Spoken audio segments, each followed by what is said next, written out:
Hello guys, आज हम एक रोमांटिक मूवी के बारे में बात करते हैं। तो कहानी की शुरुआत होती है यहाँ से। हम बॉबी नाम की लड़की को देखते हैं जो अपने बीएफ को काफी टाइम से मिस कर रही है और उसे मैसेज कर रही होती है। तभी हम देखते हैं कि वो कायो पीछे से चुपके से आकर उसे सरप्राइज दे देता है और शादी के लिए भी प्रपोज कर देता है, जिसके बाद बॉबी भी शादी के लिए मान जाती है क्योंकि वो कायो से बहुत ज्यादा प्यार करती थी। के बाद कायो जो उसका बॉयफ्रेंड होता है उसे इयररिंग्स देता है। वो इयररिंग्स देख के खुश हो जाती है। फिर ये लोग इंटीमेट होते हैं। अगले सीन में हमें दिखाया जाता है कि बॉबी अपनी ड्रेस का नाप दे रही होती है। वहाँ उसकी फ्रेंड कहती है, क्या तुम सीरियस हो, कायो से शादी करना चाहती हो? बॉबी जवाब में हाँ बोलती है। दरअसल बॉबी जो पहले एक रंगीन मिजाज की लड़की थी जो नए नए लड़कों के साथ घूमा करती थी, लेकिन कायो के जीवन में आने के बाद वो सुधर जाती है। हमें यहाँ बॉबी और टियागो दिखाया जाता है जो आपस में बिजनेस पार्टनर होते हैं। वो एक कोर्ट की हेयरिंग के कारण कोर्ट में गए होते हैं। वहाँ हमें मार्को दिखाई देता है जो जज होता है। मार्को और बॉबी एक दूसरे को देख रहे होते हैं। उसके बाद मार्को कायो से कहता है, तुम्हारे ऊपर फाइनेंशियल फ्रॉड, घोटाला, ड्रग माफिया और मनी लॉन्ड्रिंग के इल्जाम लगे हुए हैं। उसके बाद टियागो कहता है कि मैं उसका अकाउंटेंट हूँ, यहाँ तक कि मुझे पता है हमने ऐसा नहीं किया। फिर कोर्ट की उसके बाद कोर्ट डिसमिस हो जाती है और कायो को बाइज्जत बरी कर दिया जाता है। अगले सीन में हम देखते हैं कि कायो बॉबी से कहता है कि मुझे रियो मीटिंग के लिए जाना है और वो ये बॉबी से कहकर चला जाता है। उसके बाद बॉबी एक पार्टी रखती है जिसमें वो अपनी सहेलियों को बुलाती है और वहाँ बॉबी को कई गिफ्ट मिलते हैं और एक अननोन गिफ्ट के साथ एक फोटोज मिलते हैं। उसमें कायो के साथ एक अननोन लड़की होती है जिसके साथ वो फिजिकल हो रहा होता है। ये सब देखकर बॉबी टूट जाती है और अपने आप को वॉशरूम में लॉक कर लेती है। उसके बाद अगले सीन में हमें दिखाया जाता है कि वो भी कायो से बदला लेने के लिए टियागो के पास जाती है और उसे कायो के ऑफिस लेके जाती है। वहाँ जाकर वो देखती है कि उसे एक लड़की का लेटर मिलता है जिसमें कायो के साथ वो 2 साल से रिलेशनशिप में थी। उसके बाद बॉबी ऑफिस का सारा सामान यहाँ वहाँ फेंक देती है। कायो का लैपटॉप लेके चली जाती है। अकेले में दुखी होकर कहती है, कायो तुमने मेरे साथ ऐसा क्यों किया? यहाँ बॉबी की फ्रेंड कैटी बॉबी के घर पहुँचती है और उससे कहती है, कब तक दुखी रहेगी, चल बाहर आ और कोई नया लड़का देख। उसके बाद बॉबी अपना मेकओवर कराती है। अगले दिन बॉबी अपने ऑफिस में होती है, वो भी नए अंदाज में, और टियागो से कहती है कि कायो के साथ बिजनेस कॉन्ट्रैक्ट कैंसिल करो। पर टियागो कहता है, बिजनेस कॉन्ट्रैक्ट कैंसिल करने से हमें बहुत नुकसान होगा। उसके बाद बॉबी के पास मार्को के असिस्टेंट का फोन आता है और वो उससे वहाँ फाइल ले जाने को कहता है जो वो हेयरिंग के टाइम में भूल गई होती है। अब वहाँ वो फाइल लेने जाती है। वहाँ बॉबी और मार्को एक दूसरे को देख रहे होते हैं। उसके बाद बॉबी वहाँ से फाइल लेकर जा ही रही होती है कि उसे रास्ते में कायो मिल जाता है और उससे माफी मांगता है, लेकिन बॉबी उसे माफ नहीं करती। अगले सीन में हमें यहाँ दिखाया जाता है कि बॉबी और मार्को ड्रिंक कर रहे होते हैं और ड्रिंक करते हुए मार्को को एक लड़की दूर से देख रही होती है, तो मार्को उसके पास जाता है। बॉबी घर जा ही रही होती है। उसके बाद वो अपनी फ्रेंड पैटी को फोन करती है और मार्को के बारे में बताती है। उसके बाद जब वो अपने घर पे पहुंचती है तो वो देखती है कि उसके घर का सामान बिखरा हुआ है, जिसे देखकर वो भी घबरा जाती है। उसके बाद वो टियागो को फोन करती है। उसके बाद टियागो भी घर आ जाता है और सब छानबीन करता है और कहता है किसी ने चोरी नहीं की है, बस चीजें बर्बाद की है।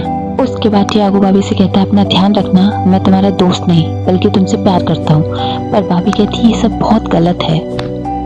उसके बाद टियागो वहाँ से चला जाता है। अगले सीन में हम देखते हैं कि भाभी अपनी बाइक के साथ निकल जाती है। उसके बाद हम देखते हैं उसने एक बाइक क्लब ज्वाइन कर लिया है जहाँ उसे मार्को भी मिलता है और वो सब लोग साथ में मिलकर सारे बाइकर एक साथ ट्रिप पर चले जाते हैं। बॉबी मार्को एक साथ बैठे रहते हैं और क्लोज हो जाते हैं, लेकिन तभी मार्को को एक फोन आ जाता है और वो वहाँ से उठकर चला जाता है। अगले सीन में मार्को बॉबी के पास रात में आता है और वो दोनों फिर से इंटीमेट हो जाते हैं। फिर अगले सीन में हमें दिखाया जाता है कि सभी बाइकर्स अपने अपने घर जा रहे होते हैं, तो एक बाइकर आकर बॉबी से कहता है कि मार्को उससे दूर है, वो ठीक आदमी नहीं है।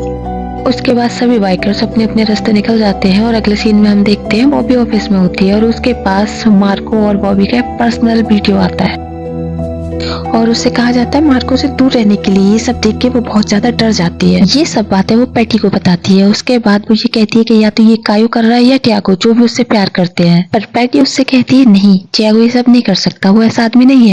वो भी अपने घर पर होती है और उसके बाद वो मार्को की कॉल अटेंड करती है। उसके बाद वो कायो का लैपटॉप खोलती है और उसे चेक करती है और वो देखती है कि कायो ने बहुत बड़ी गड़बड़ की है। उसके बाद वो शॉक्ड हो जाती है। अगले सीन में बॉबी ऑफिस में होती है और वो टियागो को सब कुछ बताती है और वो बताती है कि वो कंस्ट्रक्शन कंपनी से मिला हुआ है, दे रहा है। उसके बाद बॉबी और टियागो एक चीज डिसाइड करते हैं कि हमें बिना कायो को बताए अथॉरिटी से उसकी शिकायत करनी है, लेकिन उससे पहले हमें अपने वकील से मिलना होगा ताकि किसी भी कोर्ट केस में हम न फंसे, क्योंकि इस फ्रॉड से उन दोनों पर केस हो सकता था।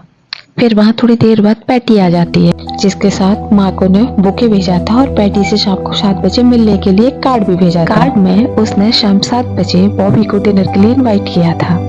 बॉबी शाम को जाने के लिए तैयार नहीं होती, लेकिन पैटी उससे कहती है कि तुम्हें जाना होगा, तुम कब तक कायो के डर से इन सब चीजों से भागती रहोगी।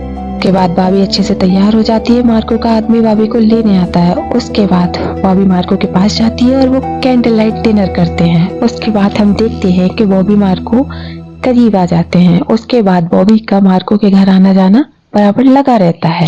फिर एक दिन बॉबी और मार्को बेड पर होते हैं। फिर उनके घर में एक दिन वही औरत आती है जो उसे बाहर में देख रही होती है, जिसका नाम है पौला, और वो बॉबी को देख के कह रही होती, तुमने इसे सच नहीं बताया मार्को, कैसे तुमने मुझे मेरे मुश्किल भरे दिनों में छोड़ दिया था और ये तुम्हें भी छोड़ देगा। ये सब सुनकर बॉबी वहाँ से चली जाती है। अब मार्को बॉबी को रोकने की कोशिश करता है, लेकिन गुस्से में कहती है कि मेरा पीछा बिल्कुल मत करना, तुमने मुझसे झूठ क्यों बोला, और वो अपनी बाइक लेकर चली जाती है। अब रास्ते में बॉबी की एक कार से टक्कर होती है। वो कार जानबूझकर उसको ठोकर चली जाती है और वो जमीन में गिर जाती है। अब नेक्स्ट सीन में हम उसे एक हॉस्पिटल में देख रहे होते हैं जहाँ उसका इलाज हो रहा होता है। इसके कुछ दिनों के बाद बॉबी ठीक होकर अपने घर चली जाती है, जहाँ वो पैटी और अपने पेरेंट्स के साथ थी। देर बाद उसके दरवाजे पर दस्तक होती है। वहाँ मार्को खड़ा होता है। मार्को उस दिन के लिए पैटी सॉरी बोल रहा होता है। फिर वो उसे हॉस्पिटल लेकर जाता है। वहाँ वो बॉबी को अपनी बेटी दिखाता है और बताता है मेरी बेटी विक्टोरिया है, ये एक रेयर बीमारी से जूझ रही है जिसकी जिम्मेदार सिर्फ मेरी वाइफ है। मैंने कोर्ट में डिवोर्स का केस लगा रखा है, जैसे ही डिवोर्स मिल जाता है मैं तुमसे शादी कर लूंगा। मैं तुमसे बहुत प्यार करता हूँ बॉबी,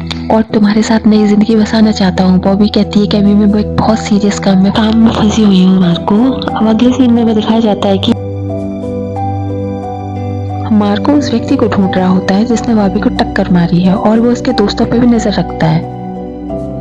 यहाँ हम एक सीन में देखते हैं कि कायो को किसी ने बहुत बुरी तरह मारा होता है। उससे मिलने टियागो आता है, जिससे हमें समझ में आता है कि कायो और टियागो आपस में मिले हुए हैं और ये लोग कंस्ट्रक्शन कंपनी के साथ मिलकर फ्रॉड कर रहे हैं।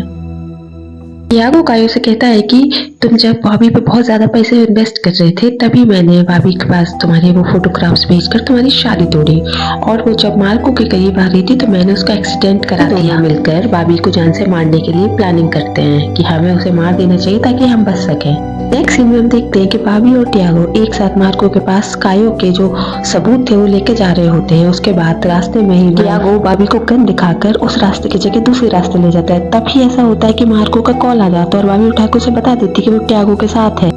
उसके बाद टियागो कॉल कट कर देता है। उसके बाद मार्को पैटी को कॉल करता है कि तुम्हारे पास वो ऐप है जिससे तुम मुझे बॉबी की लोकेशन बता सकती हो। उसके बाद पैटी उसे लोकेशन बता देती है। उसके बाद मार्को पुलिस को फोन कर देता है और सारी कहानी बता देता है। यहाँ पर बॉबी टियागो से कहती है अगर तुम इसमें मिले हुए हो तो हम बात कर सकते हैं, पर टियागो कहता है मैं तुम पर विश्वास नहीं कर सकता। और फिर अगले सीन में हम देखते हैं कि टियागो बॉबी को जंगल लेके आया होता है और वहाँ पर जो कायो होता है वो उसके लिए पूरी कवर खोद चुका होता है। उसके बाद टियागो कायो से कहता है कि बॉबी को गोली मारे, लेकिन कायो बॉबी को गोली नहीं मार पाता। उसके बाद टियागो कायो को गोली मार देता है और उसके बाद टियागो बॉबी को मारने वाला होता है। वही मार्को आ जाता है और उन दोनों के आपस में बहुत लड़ाई होती है। मार्को गोली मार देता है। उसके बाद वो बॉबी को गोली मारने जाता है, लेकिन वैसे ही वहाँ पुलिस आ जाती है और टियागो को गोली मार देती है। उसके बाद हम अगले सीन में देखते हैं कि टियागो और कायो को पुलिस अरेस्ट कर लेती है और मार्को को पुलिस हॉस्पिटल ले जा रही होती है। अब अगले 6 महीने बाद विक्टोरिया पूरी तरीके से ठीक होने के बाद घर आ रही होती है और मार्को और बॉबी आपस में बहुत खुश रहते हैं और कहानी यहीं पर खत्म होती है दोस्तों।